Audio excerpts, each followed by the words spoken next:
the Taliban is an armed insurgency.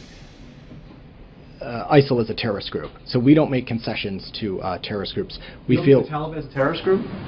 I don't think that the Taliban is an armed insurgency. White House Deputy Press Secretary Eric Schultz with some verbal gymnastics as he refuses to say there that the Taliban is a terrorist group. Joining us now, Colonel Derek Harvey and Bernie Kerik, the former New York Police Commissioner. The Colonel Skypes in from Tampa, and Bernie joins us from New Jersey. Colonel, first to you. This is more than wordplay, is it not? Doesn't this move from simply humiliating and confounding statement from the Deputy Press Secretary to something that could be much more dangerous? Well, it is very dangerous because it continues to show that there's intellectual dishonesty by the administration.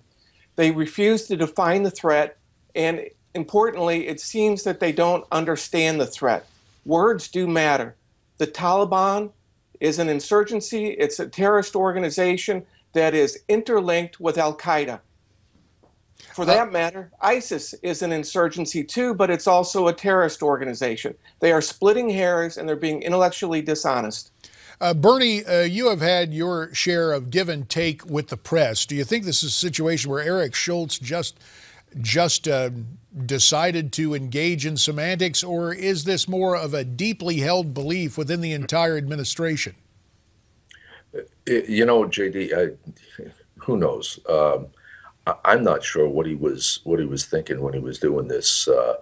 The Taliban has been considered a terrorist organization dating back to the aftermath of 9/11. That's the reason we went into Afghanistan. You know, I don't know what he was thinking. I don't know why he was trying to split the two. You know, who knows at this point? I really can't say. Well, of course, the context for this was Eric Schultz coming out and trumpeting, saying, we never exchange prisoners with a terrorist group, which, of course, in the memory of the press and in all of us, we go, wait a minute, there was the so-called Taliban 5 at Gitmo that we swapped for a Bo Bergdahl, and so that led to the line of questioning. Colonel Harvey, does this basically indicate to the Taliban that as far as the administration is concerned, they will go ahead with subsequent prisoner swaps with the Taliban? Well, it's clear that that is what the administration is intimating. Their definition is just outside the bounds of what we understand the Taliban and its associated groups to be. I've worked the Taliban issue for well over a decade, and I led the Afghanistan-Pakistan intelligence effort. These Taliban are linked with Al-Qaeda. They intersect with regional terrorist groups and other organizations. They are dangerous, and we're just being dishonest. My old colleague on Capitol Hill, Arizona Congressman Trent Franks, had something to say. In fact, he called out the Obama administration for not using accurate language. Take a listen. Well, I couldn't agree with you more. This administration's unwillingness to call something for what it is, I think, is why we've seen the rise of ISIS, the rise of Boko Haram, the resurgence of the Taliban, Iran inching closer to nuclear weapons, and our blood-bought gains completely evaporating in Iraq. Because this administration simply will not call terrorism for what it is and engage it on a strategic basis. The next we'll be hearing is they will call drug dealers unlicensed pharmacists. Yeah, these euphemisms abound, and Bernie Kerik, we're getting some other information. The former DIA chief, Michael Flynn, unloaded on the ISIS war plan. He said again, they refused to call the enemy by an accurate name, and the policy may be, quote, well-intentioned, but it's playing defense in the fight against terrorism. When do you think we're going to see some accuracy in language and a move to really take the offense against ISIS? Is that ever going to happen, Bernie? Well, I think nobody knows and understands this issue better than General Flynn, number one. Number two, this all goes back, JD, to what I've said for years, and that is that we have to understand who the enemy is, and whether you call it ISIS or ISIL or Al-Qaeda or the Taliban or Hamas or Hezbollah, or there's 50 different names that I can think of right now relating to radical Muslim extremists that want the demise of this country and Israel and others that live in freedom, others that practice Christianity, until we realize who the enemy is and we become offensive against that enemy in a very, very broad range, we're not going to be able to win this war. And I think that's what the political leaders that understood. Are hate to cut you off, Bernie. We're running short. We'll go to a break, then continue our conversation with Colonel Derek Harvey and Bernie Kerik here on America's Forum.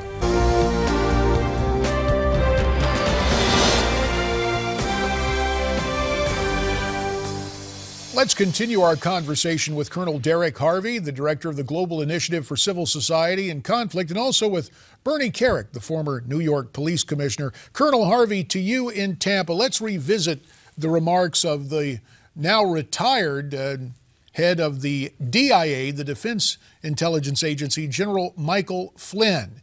The charges he leveled not personally at President Obama, but at the Obama administration for failing to accurately name our foe. And also, as we see from our parent website, Newsmax.com, the general calling for a Soviet-era all-out fight.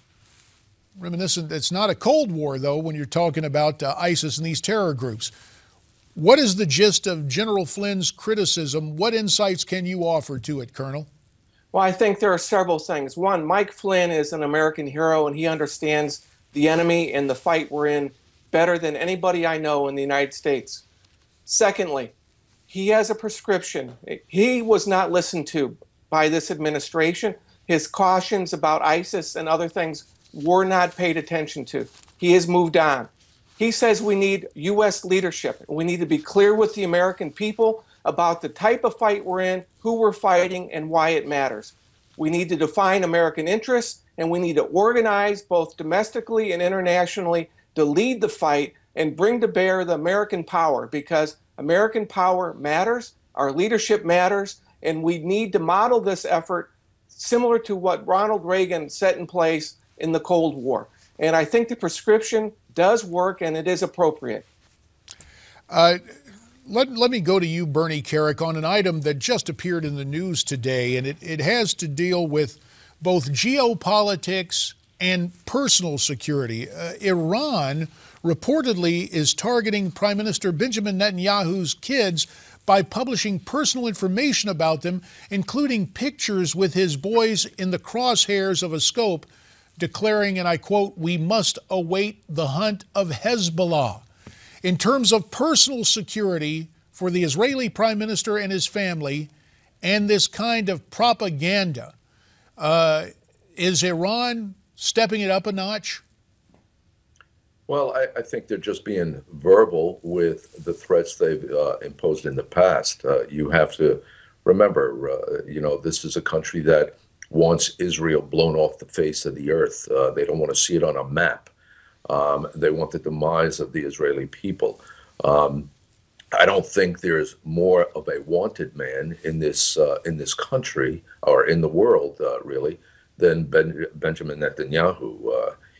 And the thing with Iran, JD, Iran knows that he could be as much of a threat to them than any country in the world today.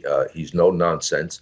He's not going to cower to them. He's not going to let them threaten him or his family or his country. And they may be stepping it up a notch verbally, but this is nothing. This is nothing new. Colonel Harvey, you know about psychological warfare, psyops, and all the rest. Is this a threat that Prime Minister Netanyahu has to take seriously because it's so personal in nature and targeting his sons? Well, I think they have to take it seriously, but I think this points to a larger issue, and that is, we have friends in the region, in Tel Aviv, in Riyadh, in Cairo, but we do not listen to them. They understand the threats in that part of the world, and they understand that Iran is a threat, just like they described Islamic extremist terrorism as a threat. Somehow, we're in denial in this country about the nature of the threat, both from Iran and our failure to identify the Islamic hardcore extremist threat. And Bernie Kerik, you saw threats come true with stunning and graphic clarity on 9/11. Have we moved into a not a post 9/11 but a pre 9/11 mindset in the country? We have about a minute remaining. The problem is, JD, we're just not being offensive. We seem to be defensive constantly. We're not proactive, preemptive. If we don't get the warnings we've been given already, we're never going to get it, and we're going to be responding to this stuff forever. So at some point in time, we have to get offensive. We have to be proactive and preemptive in fighting the fight and being prepared in this country for the battle that we face, which is going to be decades to come. This isn't going away no time soon. Colonel Harvey, final 20 seconds to you. Any signs that this administration will take the initiative to take the fight to our terror enemies? I don't believe they will. They refuse to acknowledge it. They lack intellectual clarity, and ideologically, they're not prepared to do so. Well, gentlemen, we always appreciate your insights and analysis. Colonel Derek Harvey Skyping in from Tampa, former New York City Police Commissioner Bernard Kerik joining us via Skype from the Garden State of New Jersey. When we come back, we'll talk with Grover Norquist, the man who popularized the pledge to sign for no new taxes, is worked up about the Congressional Budget Office. We'll explain why next.